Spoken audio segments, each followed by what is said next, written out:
Hello दोस्तों, हमारे YouTube channel में आपका स्वागत है। आज हम एनालिसिस करेंगे कल के मार्केट के बारे में। कल मार्केट में क्या होने वाला है, क्या एंट्री लेंगे, क्या एग्जिट करेंगे, कहाँ से क्या पोजीशन बनाएंगे, क्या सपोर्ट होगा, क्या रेजिस्टेंस होगा। ठीक है, ये मैंने निफ्टी 50 का चार्ट ओपन कर लिया दोस्तों। ठीक है, उसका हम लोग एनालिसिस करके डिटेल में एनालिसिस करेंगे। निफ्टी 50 का चार्ट मैंने ओपन कर लिया है। निफ्टी ने अपना लो लगाया था फ्राइडे का दिन 22,184 का, हाई लगाया था 22,291 का हाई लगाया। ठीक है, उसके बाद मैं छोटे टाइम फ्रेम में लगा लेता हूँ उसको, उसके बाद डीप में एनालिसिस करेंगे दोस्तों। ठीक है, ये मैंने छोटे टाइम फ्रेम में निफ्टी 50 का चार्ट ओपन कर लिया है। ठीक है, या देखिए, अगर मार्केट यहाँ कहीं यानी कि 22,184 22,268 के बीचों बीच कहीं खुलता है, यहाँ पे कंसोलिडेट करके इसको 22,268 का ब्रेकआउट दिया तो हमें एक अच्छा खासा कॉल की तरफ हम एंट्री लेंगे। ठीक है, एक अच्छा खासा कॉल का हम लोग इंट्राडे में एग्जिट करके पोजीशन बनाएंगे। ठीक है, अगर यही कंसोलिडेट करके मार्केट ब्रेक डाउन दिया तो हमें एक शॉर्ट सेलिंग हम लोग कर सकते हैं, यहाँ पे पी की तरफ एंट्री लेंगे। ठीक है, अगर हम लोग ने पी की तरफ एंट्री लिया, अगर मार्केट यहाँ कहीं गैप डाउन खुलता है, यहाँ कहीं गैप डाउन खुला, गैप डाउन खुलने के बाद कंसोलिडेट किया या फिर ऊपर की तरफ ब्रेकआउट दिया इस सपोर्ट को, यानी कि सपोर्ट है जो 22,194 का, तो हम लोग एक कॉल की तरफ एंट्री लेंगे। ठीक है, अगर यही यहाँ पे रेजिस्टेंस, अगर ये सपोर्ट जो टूटा यानी कि 22,121 का सपोर्ट टूटा तो हम लोग पी की तरफ एंट्री लेंगे। मार्केट यहाँ कहीं गैप अप हुआ है, यानी कि उसका 22,268 का ऊपर यहाँ कहीं गैप अप हुआ, कंसोलिडेट करने का मार्केट उसका 22,291 का सपोर्ट को तोड़ दिया, रेजिस्टेंस को तोड़ दिया तो हम लोग कॉल की तरफ जाएंगे। यानी कि फिर 22,268 का सपोर्ट अगर तोड़ेगा तो फिर हम लोग एक टूटेगा तो फिर हम लोग एक पुट की तरफ एंट्री लेंगे। ठीक है, हमारा पुट की तरफ एंट्री लिया तो दोस्तों हमारा सबसे पहला सपोर्ट जो बनेगा 22,121 का सपोर्ट बनेगा, दूसरा सपोर्ट बनेगा 21,999 का, तीसरा स्ट्रॉन्ग सपोर्ट बनेगा हमारा 21,937 टू 40 का आसपास का स्ट्रॉन्ग सपोर्ट बनेगा। ठीक है, अगर हम लोग कॉल की तरफ एंट्री ले तो हमारा पहला रेजिस्टेंस क्या बनेगा, पहला रेजिस्टेंस तो हमारा यही है 22,268, दूसरा रेजिस्टेंस बनेगा हमारा 22,291, तीसरा रेजिस्टेंस बना 22,346 का रेजिस्टेंस बनेगा दोस्तों। ठीक है, चलो अब हम लोग ने ये निफ्टी 50 का एनालाइज कर लिया था एनालिसिस। अब बैंक निफ्टी का मैं चार्ट लगा लेता हूँ यहाँ पे। ठीक है, ये रहा बैंक निफ्टी का चार्ट, मैं इसको 1 डे टाइम फ्रेम में लगा लेता हूँ दोस्तों। ठीक है, ये रहा 1 डे टाइम फ्रेम में बैंक निफ्टी का चार्ट। बैंक निफ्टी में लो लगाया था फ्राइडे का दिन 46,713 का लो लगाया था, हाई लगाया था 47,237 का हाई लगाया था। ठीक है, उसके बाद हाई लगाया था। ठीक है, इसको हम लोग छोटे टाइम फ्रेम में लगा लेते हैं, उसके बाद 15 मिनट टाइम फ्रेम में लगा लेते हैं। उसके बाद यहाँ पे एनालिसिस करेंगे, डीप में एनालिसिस करेंगे। तो ये रहा, अगर मार्केट यहाँ कहीं, देखो एक सेकंड, मैं यहाँ पे एक लाइन मार देता हूँ, उसका समझने में आसानी होगा। हाँ, ये 15 मिनट की जो कैंडल है, ये जो 15 मिनट का जो कैंडल है, इसका मैं हाई और लो को मार्क कर देता हूँ। ठीक है, जो ये 15 मिनट का टाइम फ्रेम का अंदर अगर मार्केट यहीं खुलता है, यानी कि 46,713 यानी 46,853 का बीचों बीच मार्केट खुलता है, ये एरिया ए जोन का अंदर कंसोलिडेट करके ऊपर की तरफ ब्रेकआउट देता है तो कॉल की तरफ एंट्री लेंगे। यहीं अगर कंसोलिडेट करके ब्रेक डाउन देता है हम लोग पुट की तरफ एंट्री।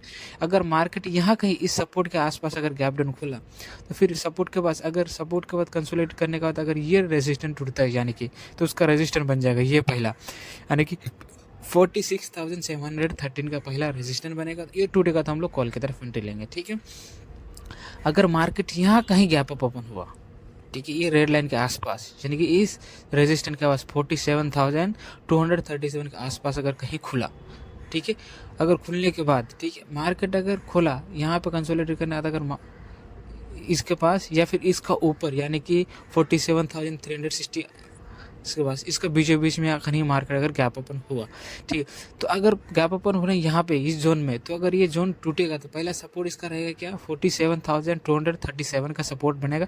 तो ये सपोर्ट टूटेगा तो हम लोग पी की तरफ लेंगे। ठीक है, अगर ये रेजिस्टेंस यानी कि 47,000, ठीक है, 365 का रेजिस्टेंस टूटेगा तो हम लोग कॉल की तरफ लेंगे एंट्री। अगर हम लोग कॉल की तरफ एंट्री लेते तो वहाँ पे हमारा स्ट्रॉन्ग रेजिस्टेंस बनता है 47,500 90 का रेजिस्टेंस बनता है, ठीक है। उसके बाद हमारा जो सपोर्ट जोन बनता है, तो हमारा पहला सपोर्ट जोन बनेगा यहाँ पे 46,592 का बनेगा, दूसरा सपोर्ट बनेगा 46,426 का, एकदम स्ट्रॉन्ग साइकोलॉजिकल सपोर्ट बनेगा हमारा यहाँ पे जो है 46,109 का 9 का बनेगा, एक स्ट्रॉन्ग 9 to 10 का स्ट्रॉन्ग सपोर्ट बनेगा दोस्तों, ठीक है। ये रहा है बैंक निफ्टी का एनालिसिस। उसके बाद हम लोग फिन निफ्टी का भी एनालिसिस कर लेते हैं दोस्तों। चलो मैं फिन निफ्टी का चार्ट लगा लेता हूँ यहाँ पे। मैंने फिन निफ्टी का चार्ट लगा लिया है यहाँ पे, ठीक है। ये फिन निफ्टी का चार्ट मैंने लगाया यहाँ पे, ठीक है। उसके बाद देखते हैं, मैंने एक वन डे टाइम फ्रेम में लगा लेता हूँ इसको, ठीक है। फिन निफ्टी को वन डे टाइम फ्रेम में मैंने लगा लिया है यहाँ पे इसको दोस्तों, ठीक है। ये वन डे टाइम फ्रेम में लगाने का देखिए, उसका जो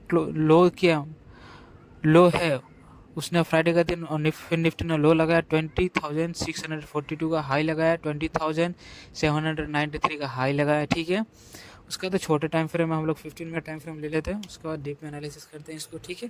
तो दोस्तों ये देखो मार्केट यहाँ कहीं, ये 15 मिनट का कैंडल को मैंने मार्क कर लेता हूँ, ठीक है।